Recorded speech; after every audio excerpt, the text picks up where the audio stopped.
नमस्कार। चलिए आगे बढ़ते हैं हमारी नवग्रह की गाथा। तो हमारी बात चल रही थी आश्रम की। आश्रम में पक्षियों का कलरव, फूलों की सुगंध और बाल वायु को भी परवश किए हुए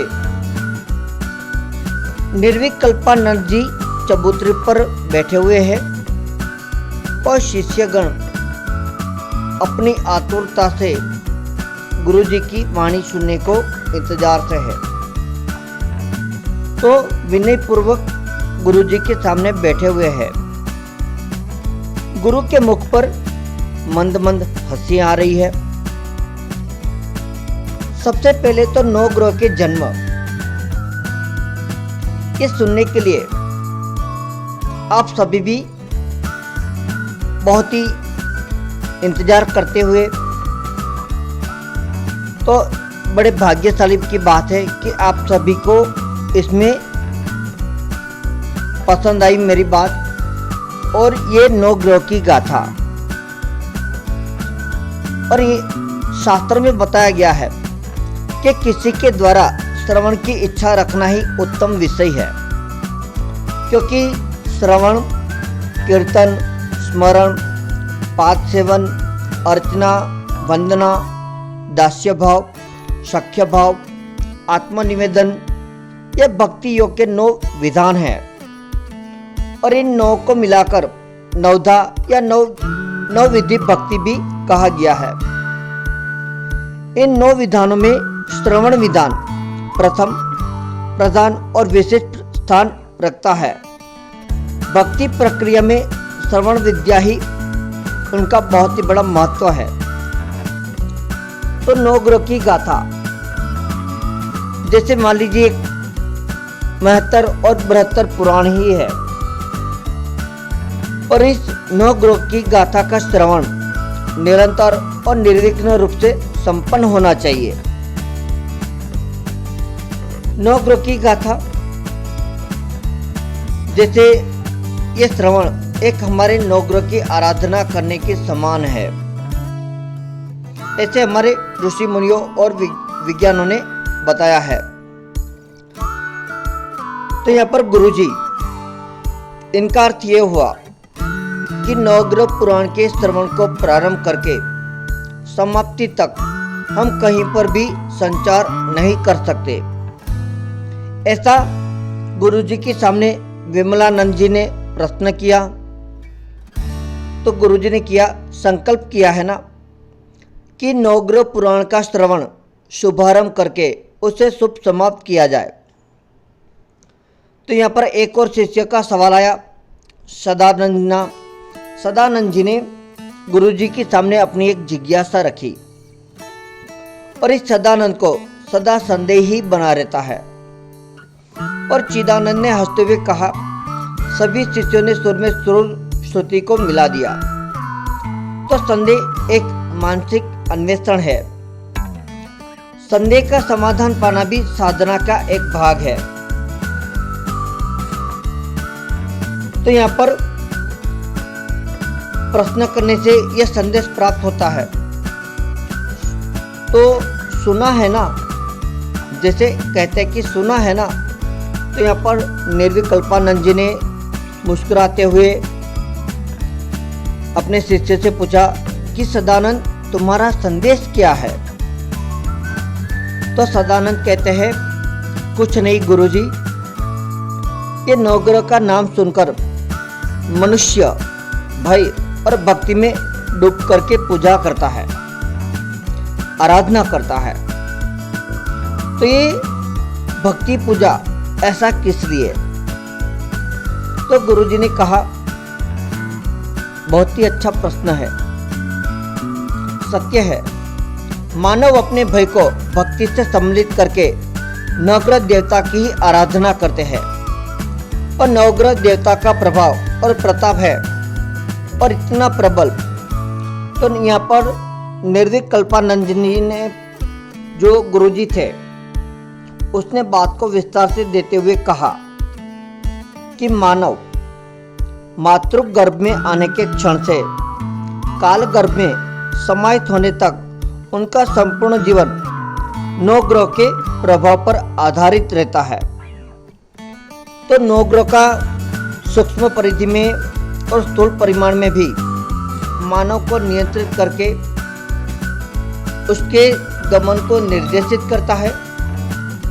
आहार, आरोग्य, संतान, संपदा, विद्या, विज्ञान, वैभव, ये सभी ग्रह के विकर्ण अनुसरण करके मनुष्य को प्राप्त होते हैं। मानव के जातक चक्र में स्थित होकर उनके जीवन चक्र को चलाने वाले अशेष विशेष शक्ति स्वरूप ही नवग्रह है। अंतरिक्ष में जो तेजोमंडल में सदा संचार करते रहने वाले नवग्रह की देवता की मूर्तियां ही जो मंदिर में अर्चना और मूर्तियों की तरह हमें दर्शन दे रही है। मानव के त्रिकरण, तो त्रिकरण का अर्थ है मन, वाक, कर्म। मन, वाक, कर्म को नियंत्रित करने वाली अतीत और अदृश्य शक्तियां यही नवग्रह है। और विस्तार से कहा जाए तो हमारी आलोचना, ये सभी आचरण के मूल में उन नवग्रह का प्रभाव है। अब विमलानंद जी ने गुरुजी से सवाल किया। इसका अर्थ ये है गुरुजी कि यदि वो ग्रह सम दृष्टि ना डाले तो गुरुजी ने कहा, अरे पुत्र, वही तो कहने जा रहा हूं। ग्रह यदि सानुकूल संचार करता हुआ शुभ दृष्टि से प्रसारित करते हैं तो मनुष्य का जीवन सुख संतोष से व्यतीत होता है, और यदि ये कुपित है तो मनुष्य जीवन पीड़ित और कष्टकारी हो जाता है। तो यहाँ पर शिवानंद ने गुरुजी से सवाल किया, गुरुजी, क्या नवग्रह का प्रभाव सामान्य मनुष्य पर ही रहता है? तो गुरुजी ने कहा, मानव ही नहीं, दानव, देवता पर भी। एक वाक्य में कहूँ तो समस्त सृष्टि के सारे प्राणी पर ग्रहों का प्रभाव रहता है। इसका अर्थ ये हुआ कि महिमामयी जो पुराण पुरुष पर नवग्रह का प्रभाव रहता है। गुरुजी, ऐसा शिवानंद ने पूछा। तो मात्र पुराण पुरुष नहीं, पुत्र अवतार पुरुष भी ये प्रभावित हुए हैं। और यहाँ पर गुरुजी निर्विकल्पानंद जी ने मुस्कुराते हुए कहा, अवतार पुरुष भी विश्वास नहीं होता गुरुजी, ये सदानंद ने आश्चर्य से कहा। तो यहाँ पर निर्विकल्पानंद जी गुरुजी ने मुस्कुराकर कहा, इसमें आश्चर्य क्या है? जैसे श्री रामचंद्र जी को वनवास, कलेश, भार्या वियोग क्यों हुआ? महाराज धर्मराज को वन वन क्यों घूमना पड़ा? हरिश्चंद्र सत्यवादी थे तो उनको अपनी धर्मपत्नी तक को बेचने का बाध्य हुआ, और एक डोम के यहाँ पर शमशान की रखवाली का कार्य तक करना पड़ा। और इनके पिता त्रिशंकु को भूमि और आकाश के बीच में क्यों लटकते रहना पड़ा? साक्षात श्री महाविष्णु अवतार श्री राम भी ग्रह विक्षण से ग्रसित हुए, और यहाँ पर चिदानंद को विश्वास नहीं हो रहा था। और यही गुरुजी ने कहा कि विश्वास नहीं हो रहा है ना? ये हंसते हुए पूछा। श्री रामचंद्र जी ने लंका युद्ध के समय अगस्त महर्षि से उपदेश लेकर आदित्य हृदय का जप क्यों किया, ये बताओ। ग्रह राज की शक्ति से अवगत हुए, यही न अर्थ हुआ। शनि देवता के प्रभाव से सर्वस्व पराजित धर्मराज ने अरण्य में सूर्य देव की आराधना करके अक्षय पात्र क्यों पाया। तो यहाँ पर इसमें संदेह के लिए कोई भी स्थान नहीं। पुत्र, मानव, दानव, देवता, अवतार पुरुष, ये सभी नौ ग्रह के प्रभाव और पराभव का स्वाद परख चुके हैं। आपका कथन तर्क संगति प्रतीत हो रहा है गुरुजी। तो यहाँ पर गुरुजी ने कहा, हाँ, नवग्रह के इस चरित्र ग्रंथ में अनेक अद्भुत घटना उद्घोष हुई और ये सब आप आसानी से क्रम से समझ जाएंगे कि नवग्रह की गाथा। और ये नवग्रह की गाथा का श्रवण प्रारंभ करते हुए निर्विल कल्पानंद जी ने आंखें मूंदकर हाथ जोड़ लिए। आदित्याय च सोमाय मंगलाय बुधाय च गुरु शुक्र शनिभ्यश्च राहवे केतवे नमः।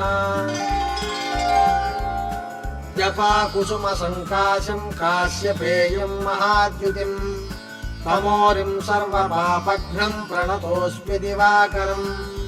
दधिशङ्खतुषाराभं क्षीरार्णवसमुद्भवं नमामि शशिनं सोमं शम्भोर्मकुटभूषणं।